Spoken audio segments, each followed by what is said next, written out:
صدي ويسر أمري ولكم من لساني يفقهوا قولي صدق الله العظيم. May the blessing of the Divine God be upon all of you.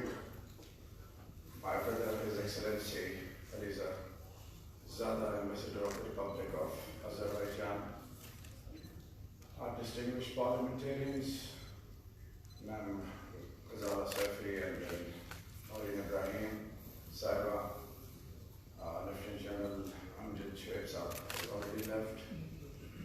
So Aslam, I'll talk to you and to Institute for Institute of Conflict Resolution to your entire team, and then Dr. Waleed Rasool Sahab Salma Malik, Assistant Professor, distinguished guests, ladies and gentlemen, Assalamu alaikum. The topic in itself is self-explanatory, where we as humans stand, and humanity is still at the receiving end. 29th and 30th, Kupwara 30th year, 3 decades ago, and Khojala 29 years ago. The prosperous world, United Nations, and the sole objective of all the signatories, all the key stakeholders of this globe was and is to protect humanity. Today, the West is constantly reminding the entire globe, especially Third World, and specifically countries like Pakistan, to do more. They are constantly hammering one point and trying to convey that women's rights, women as a whole, women empowerment, anything related to women, gender equality, as we all see and we know that 17 point of Sustainable Development Goals again emphasize the same point. Ladies and gentlemen, when we talk of women, it is the backbone of every household, of every faith, of every culture, of every nation, and of every human on the face of the earth. Unfortunately, that phenomena of might is right is still haunting humanity and all those who are a part and parcel of it.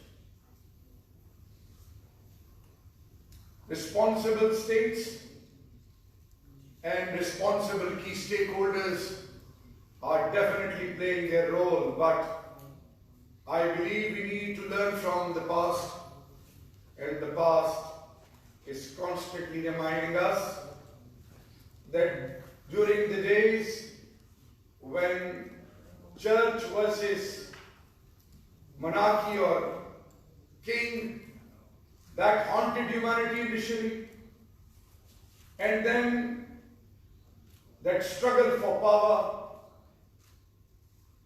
imperialist colonies in the name of power, in the name of expansionist desires, bullied humanity at all levels. And then new phenomena emerged, where humanity was targeted, children of different services. It's a sole deception of highest order. They are themselves are responsible for polarizing humanity, and they are themselves responsible in asking for trouble. In today's arena where mutual assured destruction is the order of the day. And if they are able to take notice of it, my Prime Minister in UNGA conveyed that message in very, very simple words. And let me mention it again. If we include Russia, half of the globe population lives in this region. 4 nuclear powers nuclear deterrence. That expansion is desired, that Hindutva approach of Modi and its government. They're least bothered about human rights. They're least bothered about any global player, and above all, UN means nothing to them. Now, who needs to come and do the needful? If humanity is still at the receiving end, who needs to be blamed? And we're still waiting for such scenes. For example, George Floyd. It was a scar for all of us. That child which was lying dead on the sea, those refugees who were migrating to Europe, that animal somehow make the globe realize that where we are. 8 million, more than 8 million refugees and millions of stateless people failed to get the attention of the prosperous world. What happened in Africa, in Rwanda, Ethiopia, famine or rivalries or armed conflicts, somehow unable to get the attention. They wait for such opportunities, for horrific scenes when humanity starts bleeding, so that they come and then they, some sort of, through goodwill gesture, come up with medicines or a token of love in the shape of giving them some financial assistance. We don't need that. The world needs your 100% commitment for humanity. The way your daughters and your children, your women, your men, anyone in the name of humans in that social fabric who lives in the US, who lives in Europe, the way they get respect, every state, every signatory of UN and every human on the face of the earth deserve the state, and you need to give that right to every human on the face of the earth. If you are able to do that, don't blame any country, any religion, and any individual for that. Why the world is heading again towards radicalization? Why weapons are getting the attention of the literate youth? Why women? Why they need these new concepts of suicide bombers? It is basically the failure of those who are making tall claims but not doing anything constructive. So ladies and gentlemen, this motherland of ours, we have made a commitment. It's not about Team Pakistan. It's not about Team any specific religion. It's about Team Humanity, to become the voice of unheard. Who will? Why they are silent? Social media activists, the youth, wake up before it's too late. Armenia or India, we are not against you, we are not your enemies, we are not against you, your nation or your people. We are not even against the people of Israel. We are not against any human or any country.